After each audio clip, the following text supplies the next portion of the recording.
Hopefully everybody's doing well. Happy Thursday. Happy PPI day. Let me know if you guys traded already this morning. I have not. Just been marking some stuff up. We'll see what we get. Like I said, I am a little bit tentative's not really the right word, but I am eager to see how this is going to move the market here with, being this 15 minutes into this hour. So, yeah, I have a PPI. What is it? Producer price index. You got CPI, which is consumer price index. PPI is producer price index. So basically the cost for businesses, essentially, and manufacturers, what it costs them to make things or produce goods. Traded last night, got stopped out. That's not good. One thing to note, we talked about this yesterday on the session. We looked at EU and GU, and we said that, or I said that I anticipated EU to come down and grab all these relative equal lows. So London session was a straight shot down to that sell side liquidity. So I don't know if anybody paid attention to that. That is awake across the pond or in the other part of the world, but that played out. We're at 9 o'clock now, so let's see what we get. Let's drop down to the 1 minute here. Let me turn the music down a little bit more. But yeah, so we might as well just stick with what's been working, and just keep in mind, like if we end up waiting, like we have been till like 9:30. Some days we have to wait for our ideal setup. That's totally fine with me, just because then we'll have a chance to see how, if there's going to be any sort of jumpiness in the market right at 9:15 or not. I'm assuming it's going to move the market, but a lot of times it's kind of just a slow, gradual type of thing when these FOMC members speak, unless it's like Jerome Powell.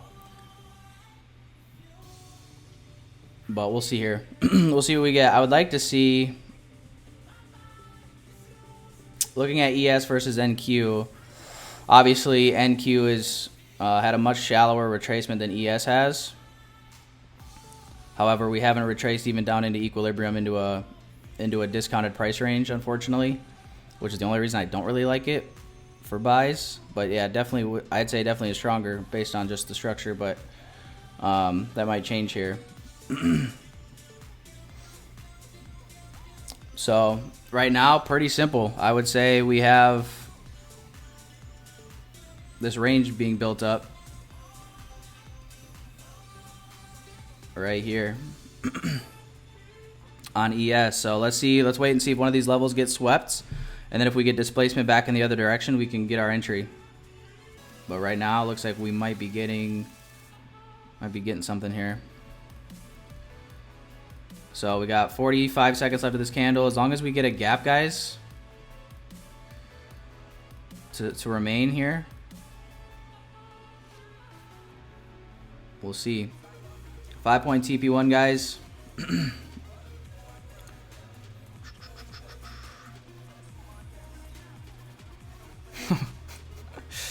Come on. All right, boom. All right, we're in it to win it. TP1. Oh, I guess, did I get a better entry or a worse entry? Oh, it failed me here, one tick lower. Not the reaction we wanted to see as we entered into this candle, obviously.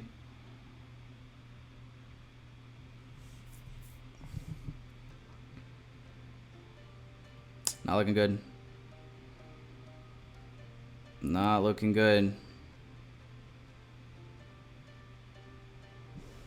All right, I got stopped. But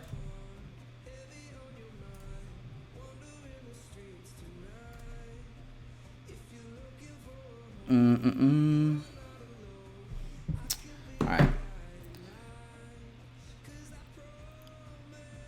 We got displacing price now back up.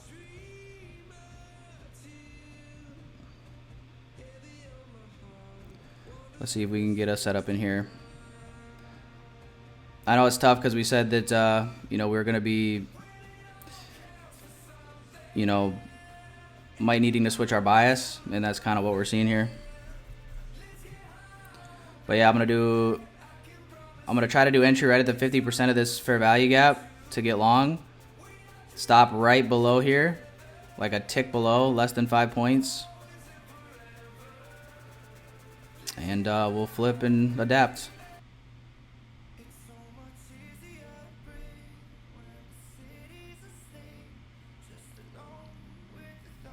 All right, boom. I'm in it to win it. Final trade of the day. Let's see what we get. 41.26 entry, 41.31 TP1. Once this gets above 500, which should be above here, I'll just close it out probably, because then I'll be back. I think I'll be back to my 100K equity line, but I'm gonna partial on MetaTrader and leave a runner. I know I'm a bitch because I'm closing, but hey.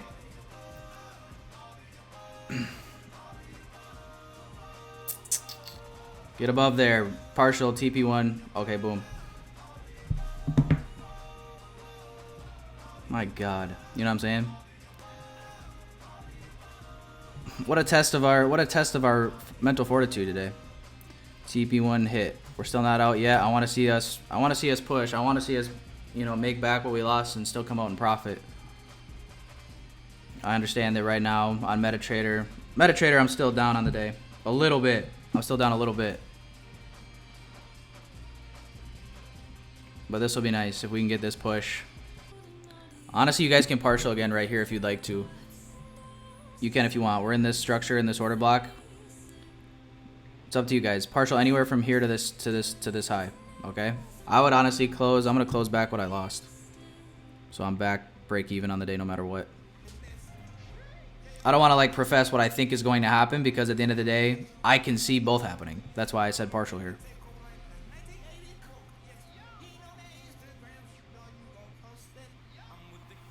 But based on what we've gotten so far, yeah, it looks good.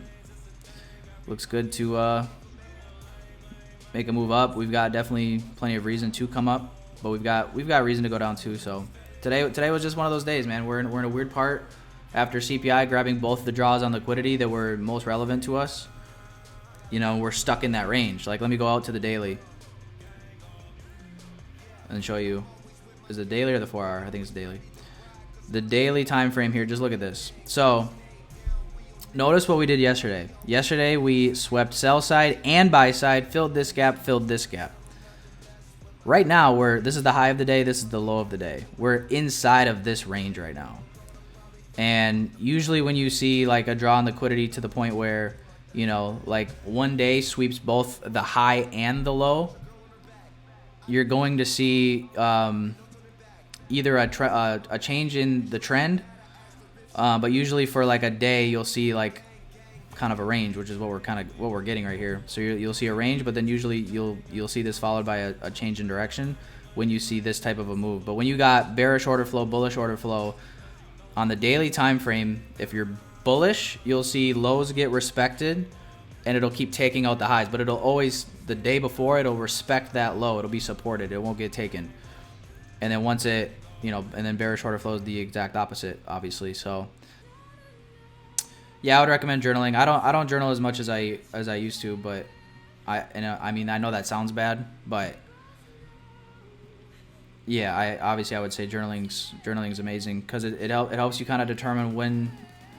I was thinking this yesterday, and I was thinking this would be a good. There we go, TP2 hit. I just partialed. That was quick. There we go, guys. Let's go. Makes that L not feel so bad. TP2 hit. Boom. So yeah, there we go. I would say if this starts displacing back down, if we see displacement shifting below some of these lows, I mean, I might just close the rest of my position out and just tack a little bit on top. But I would say, I was going to say this, which was it's not so much about, hey, what can I do to win more? I feel like that's kind of counterproductive, I guess. What actually I feel like is more beneficial for journaling is the fact that like you get to identify what makes you lose more. And then you can kind of reduce those things and keep those to a minimum, because obviously you're going to lose no matter what. But I would say it's not so much about how do I increase the number of times I'm winning. It's more so like how do I decrease the number of times I'm losing, which in turn will help you increase your win rate. So I think that's the thing that journaling kind of I would say helps you highlight and find out, and then you can kind of avoid those times, avoid those circumstances, whatever it might be. And I would say after doing it long enough that you'll kind of start to self-journal. And I'm not saying like start making a habit of just doing it mentally, but like one of the things that I was noticing just in the last month was we were getting shitty price action from opening bell to this hour. And it was like finding trades was difficult. Our win rate was so like, it was just like, I didn't think it was that great. It was like 50-50. It wasn't bad, but like everything felt like it was hard. And like trading shouldn't feel hard. It should feel like, oh wow, that setup is clear. Let's execute. That's how trading should feel. It shouldn't be this like, I gotta like freaking force where my entry's coming in and like, you know what I'm saying? So that was kind of something that I just noticed. So I'm like, dude, let's just freaking start doing these sessions 30 minutes later. Instead of trying to like force the market. And if we miss a move at opening bell, so be it. There's still plenty of moves that play out in this hour that I feel I've been crystal clear. Even the setups that we lose, like this losing setup, yeah, we lost, but it was clear, was it not? It was still a clear setup. Boom, long wick, grab liquidity, displace down, shift below the low, fair value gap, boom. I think that's clear as day. And then we got, it just happened to be, for all the other reasons, we were willing to shift our bias, and thank God we had that plan coming into it, and like knowing that might be the case. Just got logged out of Tradovate. Nice, because it worked out. But so that's what I would say about journaling, is just the fact that it can kind of help you reduce your losers. I know that's a big word salad, but hopefully that helps in some way.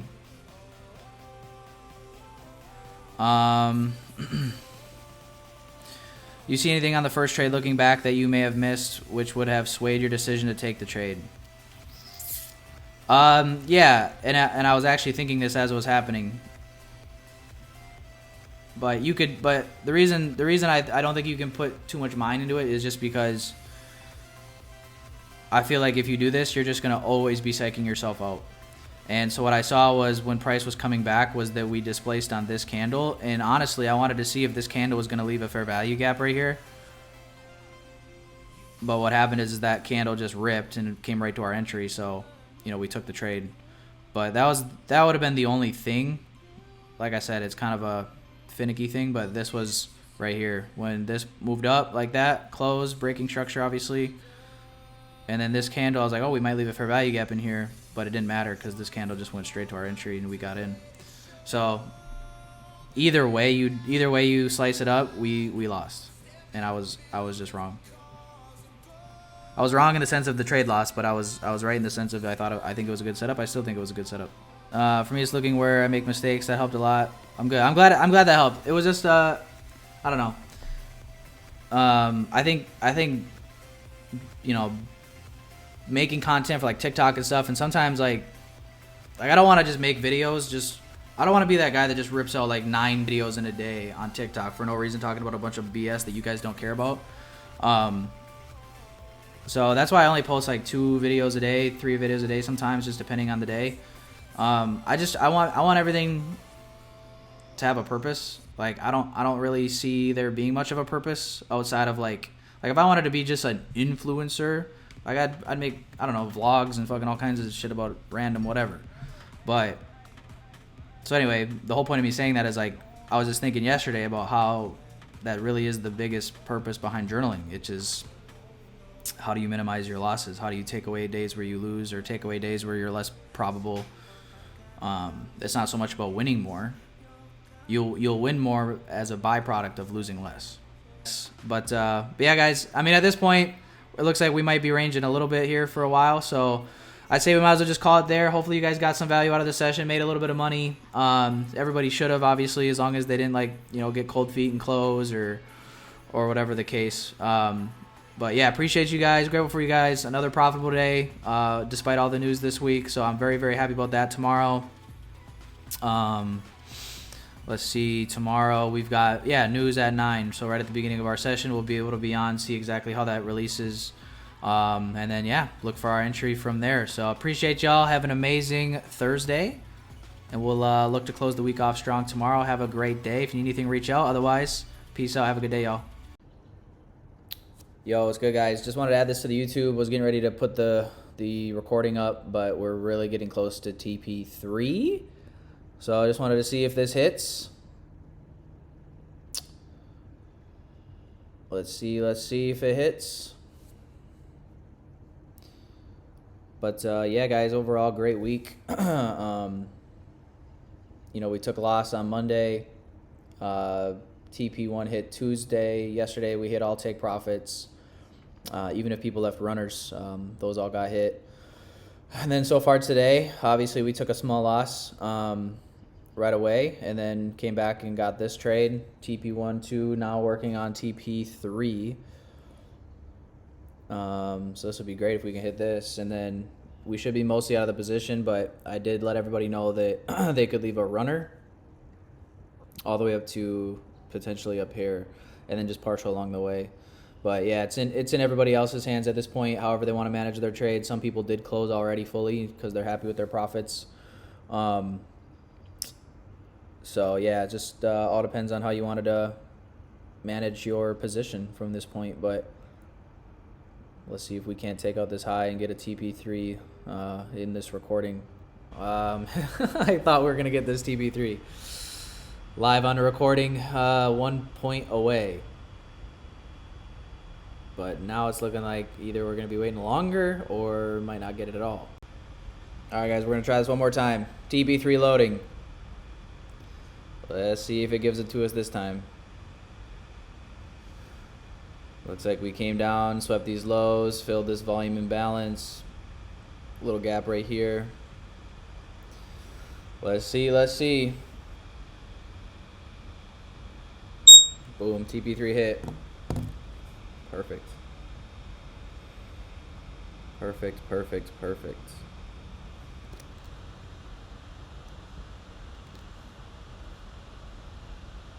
TP3 hit at everyone.